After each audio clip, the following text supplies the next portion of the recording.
Shri Ram one गमन के प्रसंग में श्री राम, लक्ष्मण और सीता 14 वर्ष वनवास के लिए अयोध्या से निकलकर निषाद राज के साथ गंगा नदी के किनारे पहुँचते हैं, जहाँ उन्हें केवट मिलता है। फिर श्री राम गंगा पार करने के लिए केवट से नाव मांगते हैं, लेकिन केवट नाव लेकर नहीं आता। वह श्री राम से कहता है कि मैंने तुम्हारा भेद जान लिया है। सभी लोग कहते हैं कि तुम्हारे पैरों की धूल से एक पत्थर से सुंदर स्त्री बन गई थी। मेरी नाव तो लकड़ी है, कहीं इस नाव पर तुम्हारे पैर पड़ते ही यह भी स्त्री बन गई तो मैं लूट जाऊंगा। ये नाव मेरे परिवार का भरण पोषण करती है। एक बार क्षीर सागर में भगवान विष्णु शेष और चैया पर विश्राम कर रहे थे और लक्ष्मी जी उनके पैर दबा रही थी। विष्णु जी के एक पैर का अंगूठा सिया के बाहर आ गया। लहरें उसमें खिलवाड़ करने लगी। क्षीर सागर के एक कछुए ने इस दृश्य को देखा और मन में यह विचार करा कि मैं यदि भगवान विष्णु के अंगूठे को अपनी जिया से स्पर्श कर लो तो मेरा मोक्ष हो जाएगा। ये सोचकर वह कछुआ भगवान विष्णु के शरणों की ओर बढ़ा।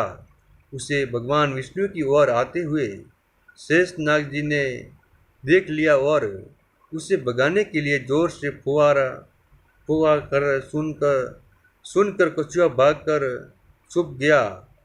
कुछ समय पश्चात जब शेष जी का ध्यान हट गया तो वो पुनः प्रयास किया। इस बार लक्ष्मी जी देवी ने की दृष्टि उस पर पड़ी गई और उन्होंने उसे भगा दिया। इस प्रकार उस कछुए ने अनेकों प्रयास किए, पर शेष जी और लक्ष्मी माता के कारण उसे कभी सफलता नहीं मिली।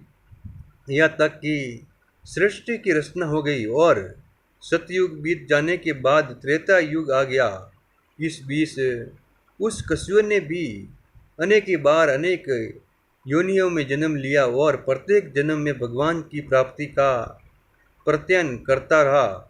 अपने तपोबल से उसने दिव्य दृष्टि प्राप्त कर ली। कछुओं को पता था कि त्रेता युग में वह क्षीर सागर में शयन करने वाले भगवान विष्णु राम का, वह शेष जी लक्ष्मण का और वह लक्ष्मी देवी सीता के रूप में अवतरित होंगे। तभी वनवास के समय उन्हें गंगा पार उतरते ही आवश्यकता पड़ेगी, इसलिए वह भी केवट बनकर वहाँ आ गया था। एक युग से अधिक काल तक भगवान का चिंतन करने के कारण उसने प्रभु के सारे मर्म जान लिए थे। इसलिए उसने श्री राम से यह कहा ताकि मैं आपका मर्म जानता हूँ। मानसकार गोस्वामी तुलसीदास जी भी सत्यों को जानते थे, इसलिए अपनी स्वताई में केवट के मुख्य से कहलवाई। केवट इतना ही नहीं, इस बार केवट इस अवसर को किसी भी प्रकार हाथ से जाने नहीं देना चाहता था। उसे याद था कि शेषनाग क्रोध करके फुफकार करते और मैं डर जाता। अब की बार वे लक्ष्मण के रूप में मुझे पर अपना बाण भी चला सकते हैं, पर इस बार उसने अपने भय को त्याग दिया था। लक्ष्मण के तीर से मर जाना उसे स्वीकार था, पर इस अवसर को खोना गंवाना नहीं। केवट बोला, अर्थात हे नाथ, मैं शरण कमल धोकर आप लोगों को नाव पर चढ़ा लूँगा। मैं आपसे उतरा भी नहीं चाहता। हे राम, मुझे आपकी दुआई और दशरथ जी की सौगंध है, मैं आपको बिल्कुल सच कर रहा हूँ। भले ही लक्ष्मण जी मुझे तीर मार दे, पर जब तक मैं आपके पैरों को पकड़ नहीं लूँगा तब तक हे तुलसीदास के नाथ कृपालु मैं पार नहीं करवाऊँगा। फिर जो कुछ हुआ वह समझने योग्य है। गोस्वामी लिखते हैं, केवट के प्रेम में लपेटे हुए अटपटे वचन सुनकर करुणा के दाम श्री रामचंद्र जी जानकी जी और लक्ष्मण जी की ओर देखकर हंसे, जैसे वे उसके पूछा और पूछ रहे कहा, अब क्या करूं? उस समय तो केवल केवल अंगूठों को स्पर्श करना चाहता था और तुम लोग इसे भगा देते थे, पर अब तो ये दोनों पैर मांग रहा है। केवट बहुत चतुर था, उसने अपने साथ ही साथ अपने परिवार और पितरों को भी मोक्ष प्रदान करवा दिया। निषाद राज और लक्ष्मण जी, सीता जी और राम जी नाव से उतरकर रेत बालू में खड़े हो गए। तब केवट ने उतरकर प्रभु को दंडवत प्रणाम किया। सोचने वाली बात यह है कि गंगा जी के उस पार तो केवट बड़ी अक्कड़ दिखा रहा था।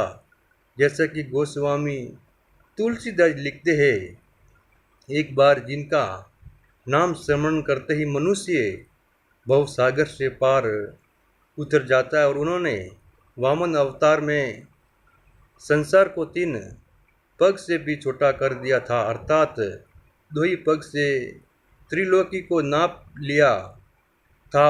वही कृपालु श्री रामचंद्र जी गंगा पार उतरने के लिए केवट का निहोरा कर रहे थे, लेकिन गंगा जी के इस पार आकर केवट द्वारा भगवान राम को दंडवत प्रणाम करने का कारण यह था कि गंगा जी के उस पार केवट ने प्रभु के शरण नहीं पकड़े धोए थे, इसलिए वह अकड़ दिखा रहा था। लेकिन जब प्रभु के शरण पकड़ा धोकर केवट गंगा जी के इस पार आया, तो उसे यह एहसास हो गया कि वह अब अकड़ने से नहीं, बल्कि अब तो शरण पकड़ रखने से काम चलेगा। केवट कहता है कि मैंने बहुत समय तक मजदूरी की, विधाता ने आज ही बहुत अच्छी मजदूरी दे दी। आपकी कृपा से अब मुझे कुछ नहीं चाहिए। फिर भी आप यदि मुझे कुछ देने की बात कहते हैं, तो फिरती बार आप मुझे जो कुछ देंगे वो प्रसादी मैं सिर चढ़ा कर लूँगा। तब करुणा के धाम भगवान राम ने पवित्र भक्ति का वरदान देकर उसे विदा किया।